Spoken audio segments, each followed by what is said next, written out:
केदारनाथ सिर्फ एक यात्रा नहीं, एक तपस्या है।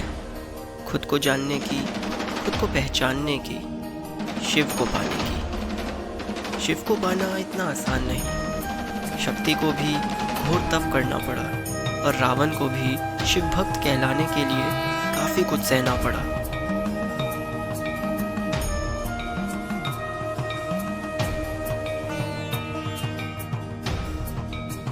अब हम भला शिव तक कैसे पहुंचे? बिना शिव की मर्जी के शिव को पाना मुमकिन नहीं, और जब शिव चाहे तो सब कुछ मुमकिन है।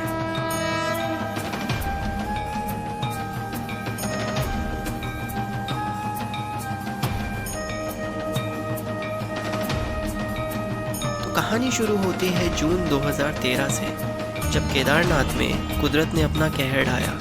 चारों तरफ सिर्फ तबाही का मंजर, और ये सब टेलीविज़न पर देखकर मैंने खुद से बस एक ही बात कही, आखिर इतनी खतरनाक जगह लोग जाते क्यों हैं? क्या शिव घर पे नहीं मिल सकते? किसे पता था अगले 7 साल बाद शिव मुझे भी केदारनाथ बुला लेंगे। 2020 लॉकडाउन, सभी के लिए मुश्किल वक्त। सभी काम रुक गए और ये ज़िंदगी मानो ठहर सी गई। वक्त मुश्किल था, और मुश्किल वक्त में हमेशा वही याद आते हैं जो वक्त से परे हो।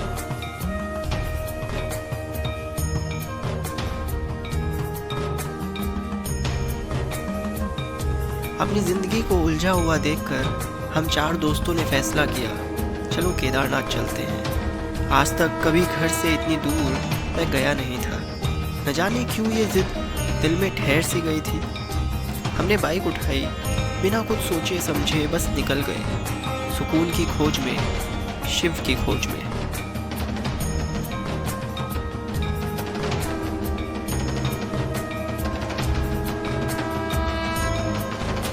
आज 2023 में मैं चौथी बार केदारनाथ के दर्शन के लिए घर से निकला हूँ।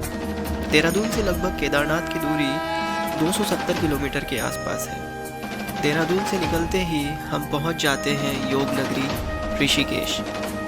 गंगा के किनारे बसा ये शहर पवित्र देवी स्थलों में से एक है। यहीं लक्ष्मण जी ने जूट की रस्सियों का उपयोग कर गंगा को पार किया था, और राम जी ने रावण को मारने से पूर्व यहीं तपस्या की थी। केदारनाथ जाने के लिए यहाँ से 2 रास्ते हैं। एक आप टिहरी के रास्ते जा सकते हैं, और दूसरा देवप्रयाग के। हमने देवप्रयाग का रास्ता चुना।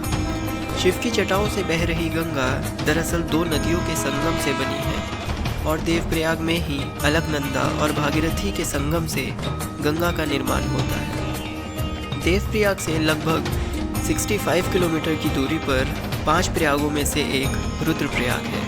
प्रयाग का मतलब है संगम, और रुद्रप्रयाग में केदारनाथ से आ रही मंदाकिनी और अलकनंदा का संगम होता है।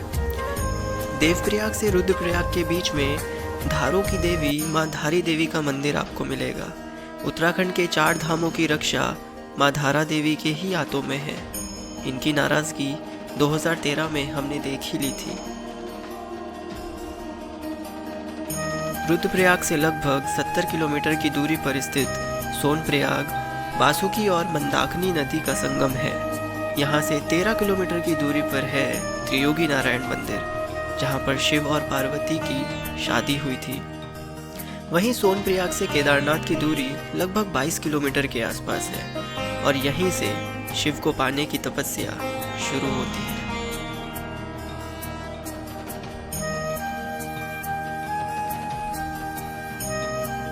अपनी गाड़ी को सोनप्रयाग की पार्किंग में लगाकर हम ट्रैकर में गौरीकुंड के लिए निकल पड़े। सोनप्रयाग से गौरीकुंड की दूरी लगभग 5.5 किलोमीटर के आसपास है, और यहीं से शुरू होता है केदारनाथ का 16 किलोमीटर लंबा ट्रैक।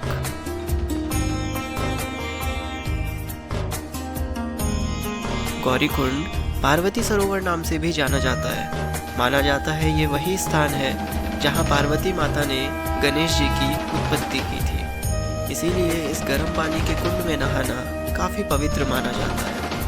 अब आप उस एहसास से सिर्फ 16 किलोमीटर की दूरी पर हैं, जो शायद आपकी ज़िंदगी को बदल के रख देगा। पर वो कहते हैं ना, भगवान परीक्षा ज़रूर लेता है।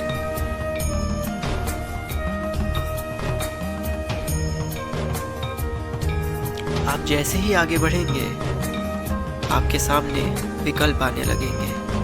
या तो पूरा रास्ता आप अपने पैरों से पूरा कीजिए या फिर किसी पशु पर बैठकर पशुपति महादेव के दर्शन को जाइए। एक बेजुबा के ऊपर बैठकर उसे तकलीफ देकर अगर शिव को पा भी लिया तो नज़रें कैसे मिला पाएंगे।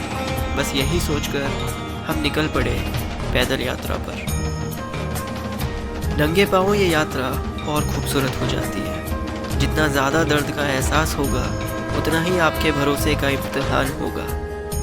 इस यात्रा में एक वक्त आएगा जब हिम्मत टूट रही होगी, पैर कांप रहे होंगे, कंधे दर्द होंगे और आंखों में आंसू होंगे।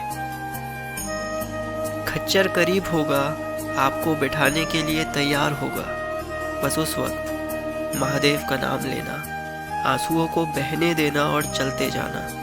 आपको अपने भीतर महादेव का एहसास होगा और ये एहसास आप कभी नहीं भूलोगे। लेकिन अगर खच्चर पर बैठ गए तो शायद ही ये एहसास का अनुभव आप ले पाओ। भरोसा रखना उस पर जिससे मिलने जा रहे हो, वो कहीं बाहर नहीं, तुम्हें तुम्हारे भीतर ही मिलेगा। जब मैंने पहली बार केदारनाथ मंदिर के दर्शन किए, वो एहसास शब्दों में बयां नहीं किया जा सकता। शिव पर भरोसा करना नहीं पड़ता, बस हो जाता है। मंदिर के भीतर आपको एक अलग ऊर्जा का अनुभव होगा, पता नहीं लेकिन कुछ अलग सा एहसास होता है। आंखों से आंसू बह रहे होते हैं और दिमाग शांत हो जाता है। सारी उलझनें सुलझ जाती हैं और हो भी क्यों ना, यहाँ स्वर्ग से जो हवा आती है। कहना तो मैं काफ़ी कुछ चाहता हूँ पर शब्दों की कमी महसूस हो रही है। बस अंत में इतना ही कहना चाहूँगा, यहाँ हर सवाल का जवाब आपको मिल जाएगा। यहाँ घूमने के मतलब से नहीं, शिव को पाने के नज़रिए से आइए, आपको शिव अवश्य मिलेंगे। अगर खुद को पाना है, शिव को पाना है, केदारनाथ का रास्ता है और आपको पैदल ही आना है। और फिर आप देखोगे, एक बार शिव ने जिसका हाथ पकड़ लिया, फिर शिव उसको कभी नहीं भूलते।